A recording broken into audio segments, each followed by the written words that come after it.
Hello everyone. We are doing a very good question from the chapter of applications of trigonometry.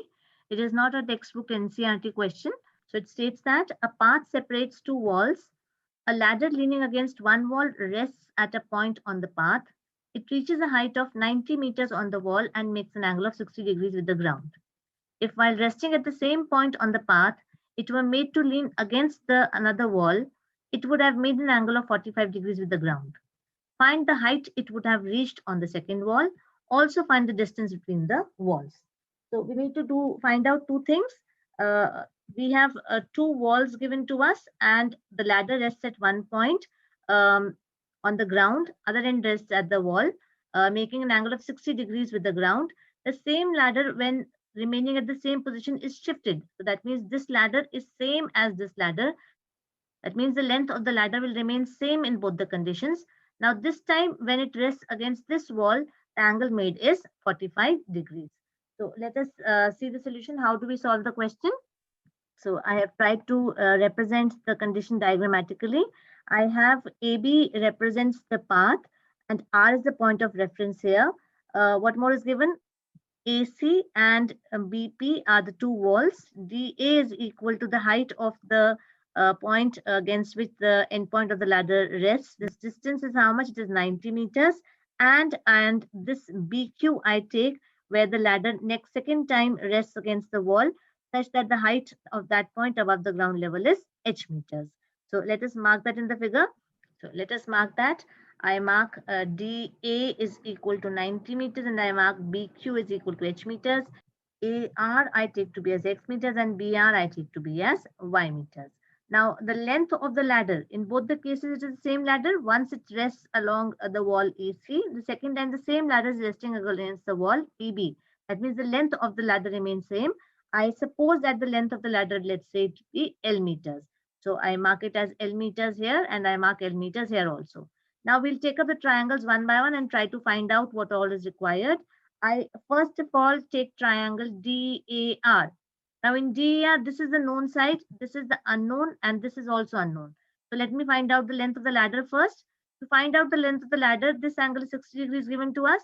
For this angle 60 degrees, this is the opposite side, and this unknown side is the hypotenuse. Which ratio connects the opposite side to the hypotenuse?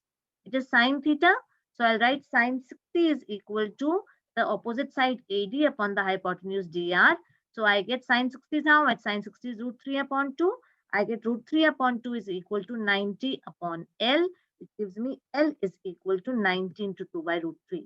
Now can I leave the answer like this with an irrational denominator? I'll never leave the answer with an irrational denominator. So I'll multiply and divide it by root 3. What do I get?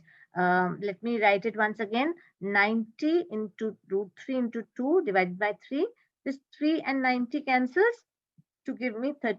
So I get 60 root 3 meters. So what have I got? I've got the length of the ladder as 60 root 3 meters. Let us try to find out now the value of x and the value of y and h that is left. So this is the figure. I just now found out L to be as 60 root 3 meters. Now, just see the triangle DER once again. Now, in this triangle, I could have used cos 60 to find out the value of x using L is equal to 60 root 3. But in that case, if L was found out incorrectly, obviously this x will also be found out incorrectly. So I'll prefer using whatever is given upon whatever is unknown. So for this 60 degrees, the given side is the perpendicular or the opposite side, which is 90. And this is the base, that is the adjacent side.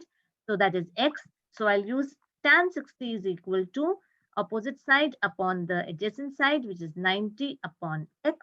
So I get how much? Root 3, that is tan 60 is equal to 90 upon x, or x comes out to be 90 upon root 3. Again, can you guess what is to be done next? I told you we can never leave the answer with an irrational denominator. So I'll multiply and divide it by root 3. I get 90 root 3 upon 3. So I get x comes out to be 30 root 3 meters. So this is x. Now I need to find out this y and I need to find out this h. So which triangle will I take up? I'll take the triangle BQR. In triangle BQR, which is the known side, I now just know the value of L, which was 60 root 3. For this triangle BQR, for 45 degrees, this is the opposite side H, adjacent side is Y, and the hypotenuse L is equal to 30 root 3. So if I use Sine 45. What will I get? For using sine 45, I'll get h upon L will be equal to sine 45. Let us do that. I take a triangle QRB. Sine 45 comes out to be QB, the opposite side upon the hypotenuse QR. QB is equal to H and QR is how much? L, which is 60 root 3 meters. So let us put the value. I get 1 upon root 2 is equal to H upon L. L was how much? L is equal to 60 root 3. So if I take the 60 root 3 to this side, what do I get? I get H comes out to be 60 root 3 divided by root 2. Can I leave the answer like this? Once again, it has an irrational denominator. So I'll multiply and divide it by root 2 and root 2. What do I get? Root 2 into root 2 is 2. So 60 upon 2 into root 6, which is equal to 30 root 6 meters. So I've got this H comes out to be 30 root 6 meters. It means that the height the ladder would have reached on the second wall is 30 root 6 meters. Now I've got this as 30 root 6 meters. I need to find out now this length y because I need to find out the width of the path. So I need x plus y. X I've already found out. I will find out y now. Now to find out y, one way is that I just now found out L. I know that it is 60 root 3. So using cos, I could have found out, using cos 45, I could have found out y. But I prefer using tan 45 because the value of tan 45 always fascinates me. It's 1 and that makes the calculations much easier. So I will use tan 45. Tan 45 will be equal to what? It will be equal to BQ upon BR. Let me write that. Tan 45 is equal to QB upon RB, which is equal to how much? It is H upon Y. H is how much? 30 root 6. So 1 is equal to 30 root 6 upon Y, which gives me Y is equal to 30 root 6 meters. So I have already found out x is equal to 30 root 3. Y has come out to be 30 root 6. So the width of the path AB will be equal to x plus y, which will be equal to 30 root 3 plus 30 root 6. If I take out 30 root 3 common, what am I left with? 30 root 3 common if I take out, I'll be left with 1 plus root 2 meters. So that means that the distance between the two walls is 30 root 3 into 1 plus root 2 meters. So I hope the solution is clear to you. Thank you so much.